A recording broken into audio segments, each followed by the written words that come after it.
The Chicago Bulls couldn't even make it through an all-star break without sustaining another injury. As Torrey Craig goes down after a knee sprain, he's going to be out 2 to 4 weeks. We're going to discuss that injury. We're also going to talk about Patrick Williams and where he is in his rehab.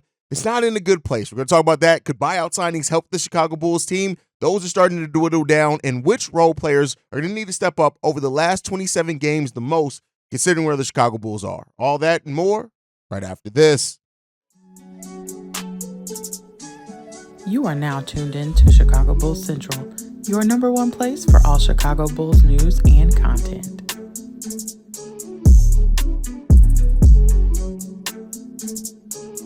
What's going on, Bulls fans? Welcome to another episode of Chicago Bulls Central, your number one spot for everything Chicago Bulls related. I'm the host, Torrey Haize, but more importantly, you guys can follow the channel at Bulls Central Pod on every social media platform we happen to be on. With that being said, let's go to get into this content. So late last night, well, not too late actually, but late last night, we got updates on both Torrey Craig and Patrick Williams, and they're just not good. While I did drop an emergency episode after it was initially announced what's going on with these two guys, I want to talk about it in a little bit more of a detailed way here this morning. And so, listen, when it comes down to it, Torrey Craig has gotten a knee sprain. He's going to be missing 2 to 4 weeks. This is a player who's already missed 22 games on the season, and when it's all said and done, if he's out for the high end of that, he could miss basically almost half a season's worth of games. And Torrey Craig, who hasn't been perfect for the Chicago Bulls, there's no player is perfect, so that goes without saying, has really been a much-needed role player for the Bulls. Every team needs a role player that just understands their role, can step up when called upon at times, is going to be solid defensively. Torrey Craig has been that for the Chicago Bulls. While his statistics will never jump out the sheet at you, only averaging 6.1 points per game, 4.7 rebounds, 1 assist on 42% shooting, what Torrey Craig has brought both leadership-wise and other things has definitely impacted the Chicago Bulls, on top of taking 3 3-pointers per game and hitting that at a 37% clip.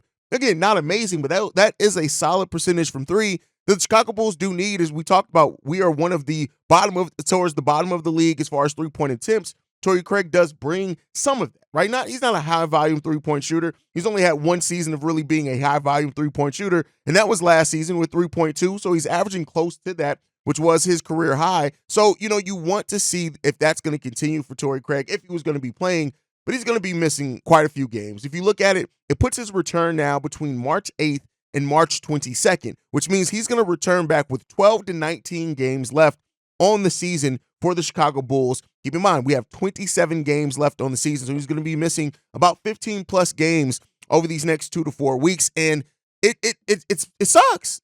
Just to be frank, it sucks that where the Bulls are trying to make a move, or trying to just hold on to their play-in spot to have some type of postseason play, to lose a player, even it's just a role player in Torrey Craig, it's bad, he's been back for a handful of games, hasn't really been able to ramp up too much, but this break, we were hoping that this break, at least I was hoping that this break for the Chicago Bulls was going to help get more players healthy so that they can contribute a little bit more, and that just hasn't been what we've seen. Torrey Craig has only been able to play in 6 games in his return, and over those 6 games, it was solid, right? Not nothing too amazing. He was taking almost 4 3-pointers per game, hitting that at a 34% clip. The last 3 games he played, he was shooting the ball 50% from 3, 50% from 3, and 40% from 3. So, he was again ramping up, getting kind of back in rhythm. You could see that happening for Torrey Craig, and now we're just not going to have that. And we'll talk about it. We don't really have kind of even the buyout candidates that are likely to kind of come in and help replace it. So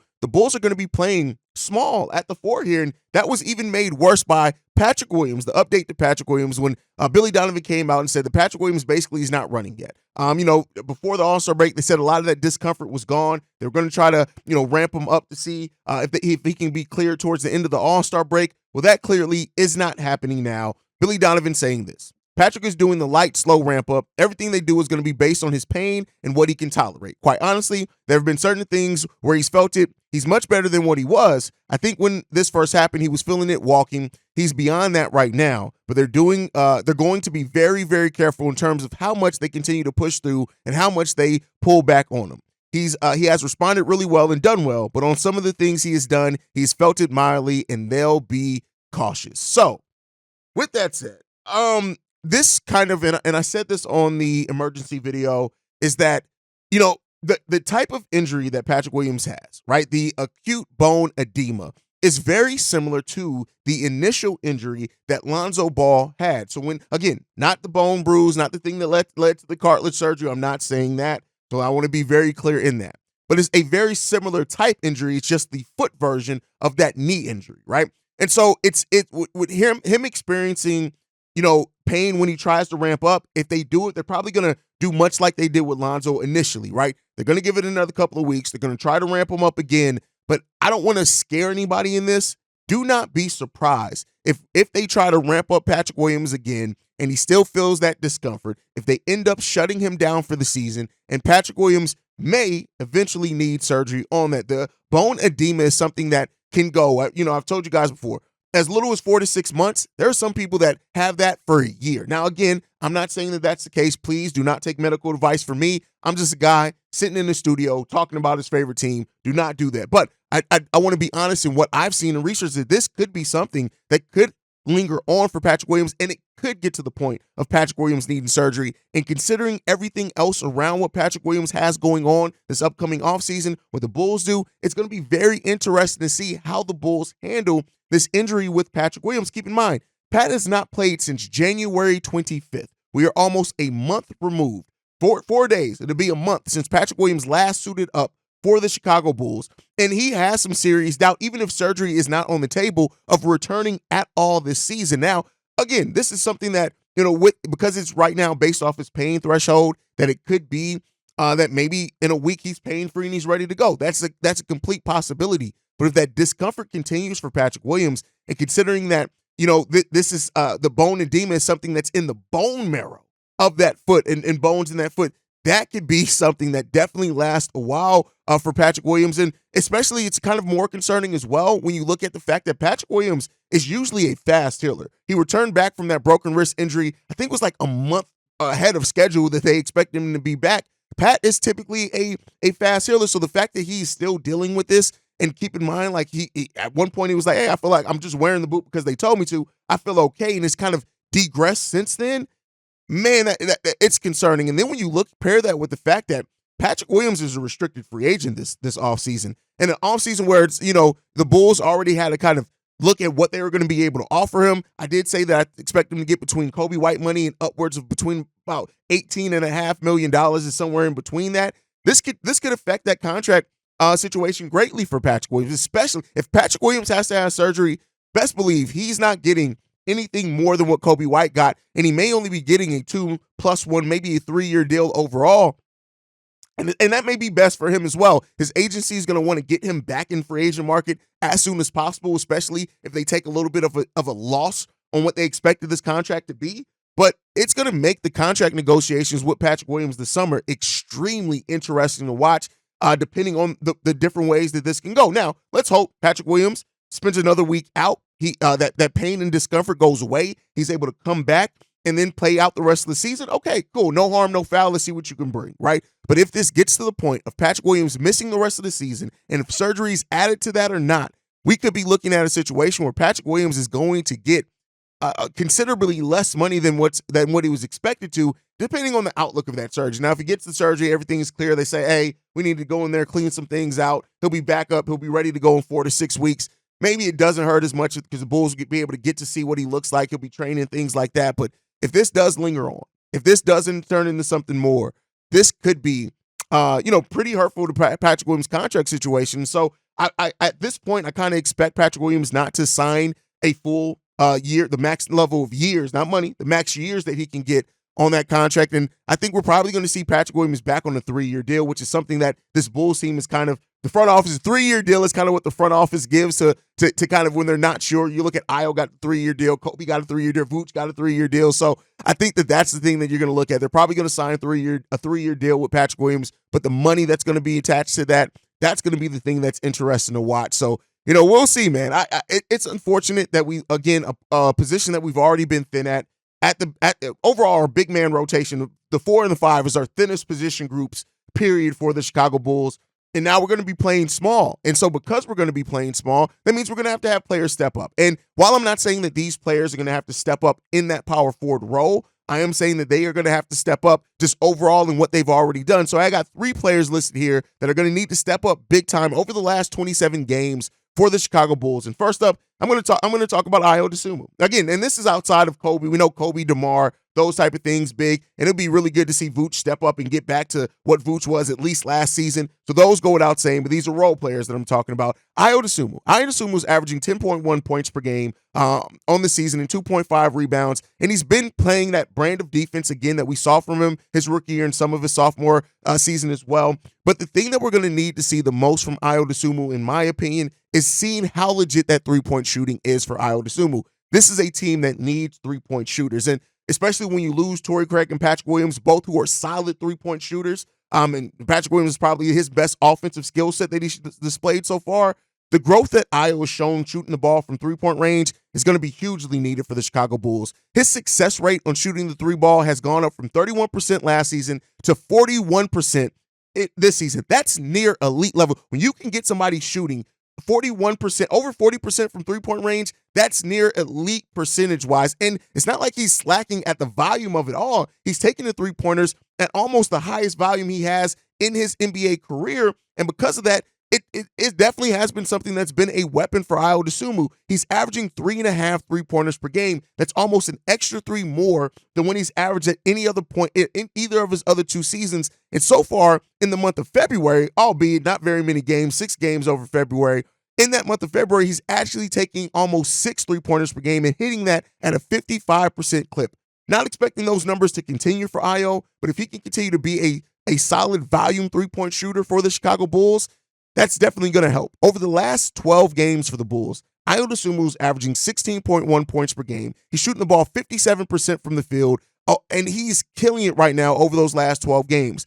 Ayo Dosunmu is going to be relied on whether he's starting or coming off the bench, depending on what they do with him and Alex Caruso. Ayo Dosunmu, and the way that he's shown it over this last part of the season, is going to be extremely important over these last 27 games. Next up, another player that stepped it up three-point shooting-wise, and that's Alex Caruso. Caruso's shooting right now 40.1% from three-point percentage so far, and he's scoring the ball 72% on his shot attempts within 3 feet of the basket. At the end of the day, Alex Caruso is scoring well from the best efficiency places. He's getting to the rim. He's finishing at 72% within 3 feet. He's shooting the ball 40% out from three-point range. That changes the way that defenses has to guard him because he is a threat to put the ball on the floor and go to the rim, as well as he's basically our best off-ball threat as well. He always moves without the ball, and his shot profile is just that of a great player. So, and he's shooting the ball right now 62.8% true shooting percentage. The league average is 58%. Right now, Alex Caruso is playing some of his best basketball, and when you look at his positive box plus minus, we right now he is having the first positive box plus minus of his NBA career, and he ranks 41st in the whole entire NBA at plus minus, and on the offensive side of the ball, and he's 10th in defensive box plus minus as well. Alex Caruso is having an impact on both sides of the ball for the Chicago Bulls. We already know that he's did that, but that added shooting and the way that he's added that scoring touch and the efficiency with it is definitely going to be important for the Bulls, and especially because we know Billy Donovan is not going to hesitate to use Alex Caruso at a multitude of positions, and we may see him be that starting four eventually for the Bulls again, unfortunately. And then last on this list, I'm going to talk about Andre Drummond, and I think that this is going to, the people who talk about Andre Drummond taking over the starting center role, those voices are getting louder. Andre Drummond is averaging 8.1 points per game, 8.6 rebounds per game, and only in under 17 minutes per game, which looks great. But over the times where he started the season, he started in 17 games, I think, this season. He's averaging 17 points per game, 13.8 rebounds, and 1.7 blocks, in 9 games where he started so far this season. At this point in time, Andre Drummond is having more of an impact on the game of basketball than Nikola Vucevic. He just is. And while I know a lot of Bulls fans say that Drum should start over Vooch, I don't know if that happens, but we could see more of him starting with Vooch, especially as now that power forward rotation is all the way down. We could see more of that. And so while I have my issues with the impact of that Twin Towers lineup, Andre Drummond definitely deserves to play more. And especially now with the injuries that we have, there's not really very many excuses to only play Andre Drummond 14 minutes in some game. Andre Drummond needs to be playing more, and he's going to impact the game positively when he does play that. And so those are the 3 players I'm looking the most at stepping up for the Bulls as we go forward into these last 27 games. Now, last topic before we go, I know everybody's saying, well, okay, we lost Torrey Craig. He's going to be gone for 2 to 4 weeks. Patrick Williams, we don't know when he's going to return.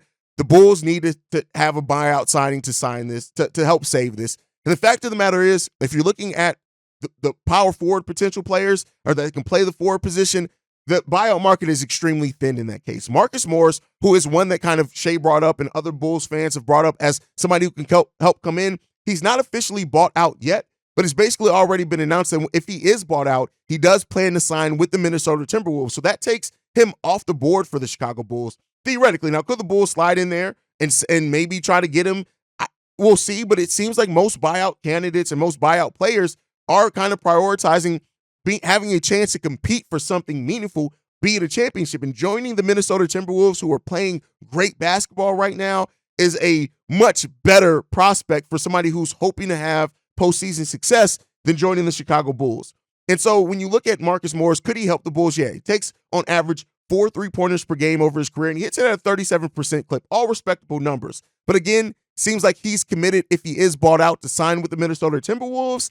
So that means the chances of the Bulls bringing him in, all but slim. Then you have Robin Lopez. Come on now. What are we talking about? Like, listen, I get it that Robin Lopez is a former Bull and that he has played solidly at times, but Robin Lopez, to me, it's a non-starter. I'd almost rather bring up Adama Sanogo and give him some burn than Robin Lopez. Then next you're looking at Furkan Korkmaz, right? And this is a guy who's been a Chicago Bulls killer, very much so. And he hasn't signed with the team yet. The last thing that he has said that, there were some questions on if he would go back to Europe. And he said no, he does plan on signing with an NBA team. And, so that's questions around him. Right now, Furkan Korkmaz, when you look at it, he's a player that's 6'7".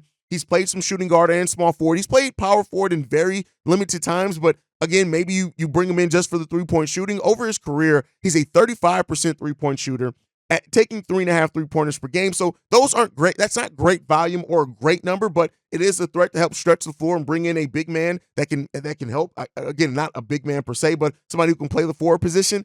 Still not really liking that. And then lastly, you have the guy that doesn't help at the 4, but I think is still the most likely buyout candidate for the Chicago Bulls, and that's Joe Harris. Now, again, I know that Joe Harris, he was on the downturn. He was playing with the Detroit Pistons, which that whole squad, it was playing bad. So maybe you're thinking coming into a better team, which the Chicago Bulls are, maybe he can play a little bit better for you. But that's really it when you look at buyout signings and candidates for the Chicago Bulls. And while, I'm not saying that those guys who are proven commodities, who you can have data on what they've done over the course of their NBA career. Joe Harris, for example, is a career 43% three-point shooter, taking almost 5 3-pointers a game over his career. That's not anything to just overlook. That he can shoot the 3 ball, right? But you have to ask yourself the question of, is it worth it? Or is it better suited for the Bulls to give Dalen Terry, to give Julian Phillips more run? Maybe call up an Adama Sanogo in certain games. Maybe call up an Ernalot Batim or a Henry Drell, right? Some of these guys who are in your system, you have signed the contracts, and apparently you're committed to the development of these guys. Maybe it's time to double down on those players at this time and let it shake out the way that it shakes out. And it brings some serious question and signs for concern on, will the Bulls now miss out on the play-in just by nature of health and the difficult schedule that the Bulls have? We've already talked about it. Every other team around the Chicago Bulls right now that are in that play-in area have a much easier schedule than the Chicago Bulls. Now, some of those teams have their own injury concerns for sure, right?